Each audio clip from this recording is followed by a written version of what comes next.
imitates him, you know, and Ed does him very well, as a matter of fact.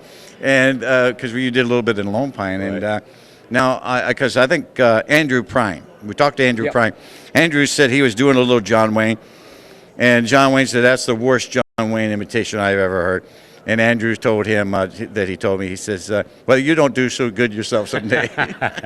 Yeah, Andy and I worked in a number of, we did some Westerns. I can't remember. Well, you were in Chisholm together. We were in Chisholm together, Right, yeah. He played the young attorney that came out, and of course I was on Forrest Tucker's team that time. Another big man. Yeah, oh, he was big, yeah. That's right, he was big. Yeah. He was 6'. Yeah. And big chested, as was Duke. So, I don't know, it was, golly, I wish we could do it again. Yeah. I wish we could start all over. Well, and all those pictures are all good. Chisholm's another big Western, and that was shot on location in near his ranch, wasn't it? Well, we did Chisholm. Yeah. Chisholm was done in Durango. Durango, Mexico. Yeah, it was. Yeah, and that's a great movie, Chisholm. Fun movie. Patrick Knowles, who was a dear friend of Great actor. Earl Flynn's. I remember Patrick had a birthday while we were there, and he wouldn't tell us when it was. Wow. And Bob Donner, late Bob Donner, dear friend of mine, just recently passed away, we went over to the production office, confiscated from the Mexican production office his passport, and I'll never forget it. He was born 11, 11, 11. The 11th day of November, 1911. Yeah, I missed. 11, 11, 11. 11, 11, 11. Yep. Wow. Wonderful man. Yeah, we just recently lost Donner. Yeah. Now, you have any? Now, your favorites with Duke was McClintock. Do you have any favorite films overall? I know you did a lot with Richard Boone.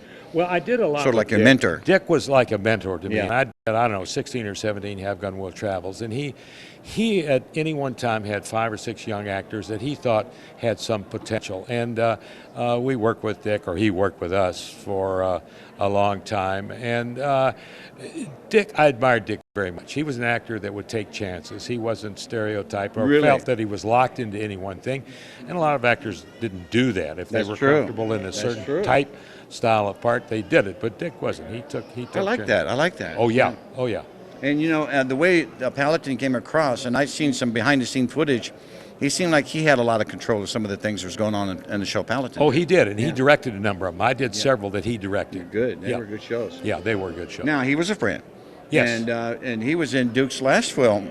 He was in, of course, The Alamo. Right. But he was also in Duke's last film, The Shoot Us. That's right. And with Ron Howard. And a lot of people think that was John Wayne. John Wayne knew that was his last film, but that wasn't true, was it? No, not to my knowledge. Yeah. No.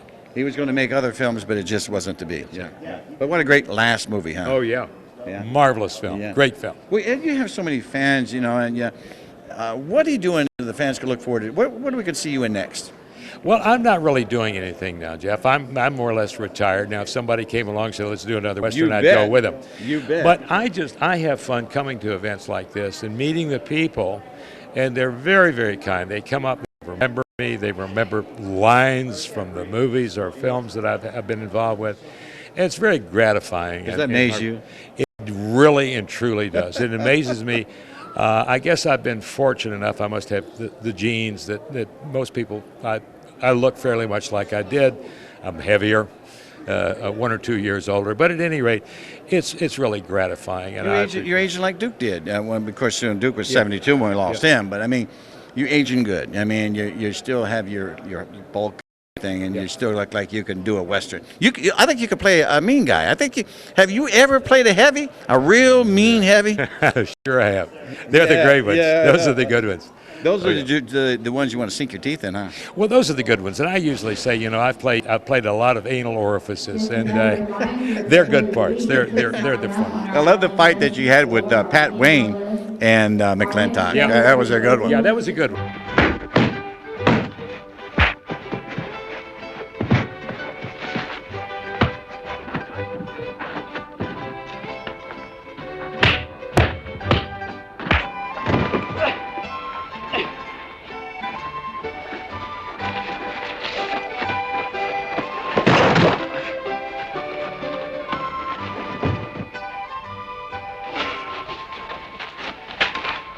You all right, young man?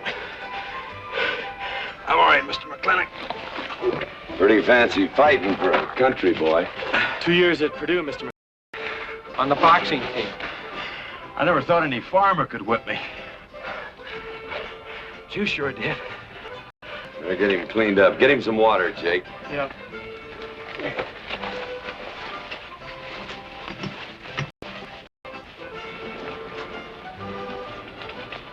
And we choreographed that. The stuntmen worked with us. We worked, and that was, I may have told you this before, but we did that. The ground we were working on was like a sand pit, and it was tough to move around in sand, as you can imagine. Yeah, it is, and in boots as well. But it was a good fight. Even mount a horse on sand. Oh yeah. But it worked out to be a good fight. Did you ever get hurt in a fight scene? No. Okay. No.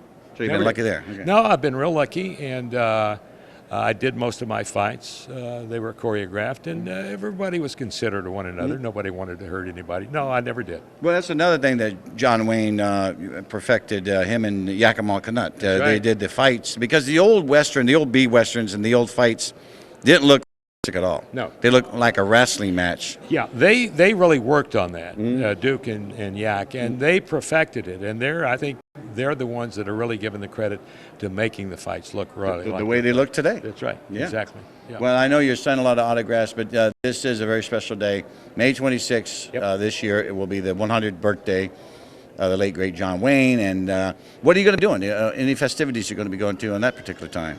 Not really. We're going to Williamsburg, Virginia in a couple of weeks, to a big Western film festival they have there. We're looking forward to that. And there's another one maybe in June, Kanab in August.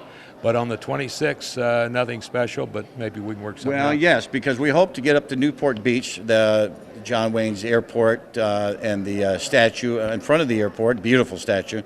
And hopefully we can do something up Newport Beach, where John Wayne loved the last few years of his life. I'd love to do it. All right. Good seeing you, Jeff. Ed Faulkner, everybody. God bless you. Take care. Have a good day, Ed. This gentleman here to my left is the one and only Pat Wayne. Pat, thank you for going on. Patrick Wayne. Patrick Wayne. The one and only Patrick Wayne. The one and only Patrick Wayne. Thank you. It's good to be here. Yes, that's right. This was the centennial of my dad's birth. It's pretty amazing. What do you think? Now, this is the 25th annual Golden Boot Awards, founded by the late, great Pat Buttram. Does it seem like it's been 25 years already? Not for me. It's a blur how the years have zoomed away. My dad's been, he passed away 28 years ago. And I lost my brother 4 years ago, and it seems like just yesterday. I mean, all of these things are, years pass so fast. Years pass so by, and when we remember you from The Quiet Man, and when you started out with some of your dad's films, and your performance in Mr. Roberts, you started out as a very young actor, and you grew up all in the business. What is your fondest memory, Patrick? I started out as a very young actor because I was a very young actor. Yeah, I know. So I was just playing as typecasting, you're a young person. Yeah. What I have nothing to compare it to, it was the life that I knew and the life that I loved. It was, obviously, as I look back on it, it was a tremendous privilege. I had, met some great people and saw the business change.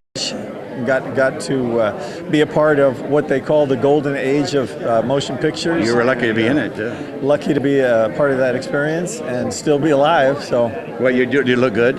I'm feeling great. I interviewed your brother Michael a few years back at the boot, and he had your dad's hat and coat on. He looked great. Your dad's been gone now for quite a few years, like you mentioned, and this was his 100th birthday, May 26th. We were at Newport Beach.